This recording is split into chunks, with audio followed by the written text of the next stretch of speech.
सोचिए, 1639 का महाराष्ट्र, एक ऐसा समय जब पूरा देश अशांत था और हर तरफ अनिश्चितता छाई हुई थी। शिवाजी महाराज पन्हालगढ़ के मजबूत दुर्ग में घिर चुके हैं, लेकिन उनका हौसला अब भी बुलंद है।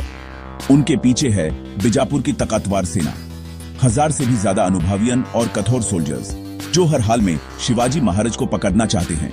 लेकिन शिवाजी महाराज के साथ हैं कुछ वफादार मराठा योद्धा, जो अपनी प्राण तक देने को तैयार हैं। इन योद्धाओं की आंखों में एक ही जज्बा है, अपने महाराज और स्वराज्य की रक्षा।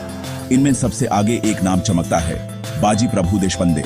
उनकी वीरता और वफादारी की कहानी हर मराठा के दिल में बस चुकी है। शिवाजी महाराज ने एक जबरदस्त योजना बनाई। उन्होंने सोचा, अगर किसी तरह विशालगढ़ पहुंच जाएं, तो उनकी सेना को एक नई ताकत मिल सकती है। लेकिन रास्ता था घुटखीन, एक संकरा, खतरनाक और मौत से भरा हुआ घाटी। यहां से गुजरना किसी भी सेना के लिए आसान नहीं था। शिवाजी महाराज ने बाजी प्रभु को बुलाया और कहा, बाजी, मुझे विशालगढ़ पहुंचना है, क्या तू मेरी रक्षा करेगा? यह एक ऐसा पल था जब वफादारी और वीरता की परीक्षा होने वाली थी। बाजी प्रभु ने अपना सिर झुकाकर कहा, महाराज, जब तक मैं जिंदा हूं, कोई आप तक नहीं पहुंच सकता।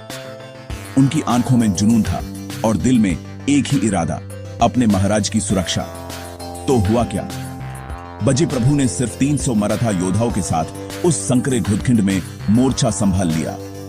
उन्होंने अपने योद्धाओं को उत्साहित किया, उन्हें बता दिया कि आज की लड़ाई उनके लिए नहीं, स्वराज्य के लिए है। उन्होंने एक निश्चय किया, जब तक शिवाजी महाराज सुरक्षित विशालगढ़ नहीं पहुंचते, तब तक ये लड़ाई रुकेगी नहीं। हर मराठा योद्धा अपनी अंतिम सांस तक लड़ाई करेगा।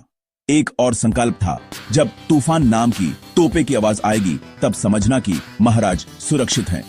तब तक किसी भी योद्धे का हौसला नहीं टूटना चाहिए। तब तक हर मराठा योद्धा अपनी जान पर खेल के लड़ाई करेगा। उन्होंने अपने दुश्मनों को रोकने के लिए हर मुमकिन कोशिश की।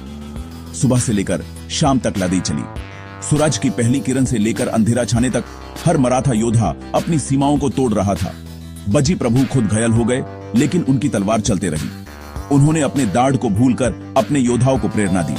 उनका जुनून देखकर लगता था जैसे वीरता का दूसरा नाम हो बाजी प्रभु। उनकी आंखों में आग थी और उनके इरादे पत्थर से भी मजबूत। एक एक मराठा योद्धा शहीद होता गया, लेकिन किसी ने भी पीठ नहीं दिखाई। सबने अपनी जमीन पर अंत तक लड़ाई की। खून, पसीना और मिट्टी, सब मिलकर एक अमर कहानी लिख रहे थे। यह कहानी थी बलिदान, वफादारी और वीरता की। आखिर घुटखिंड की घटी तूफान टॉप की गूंज से गूंज उठी। ये आवाज थी जीत की, संकेत था कि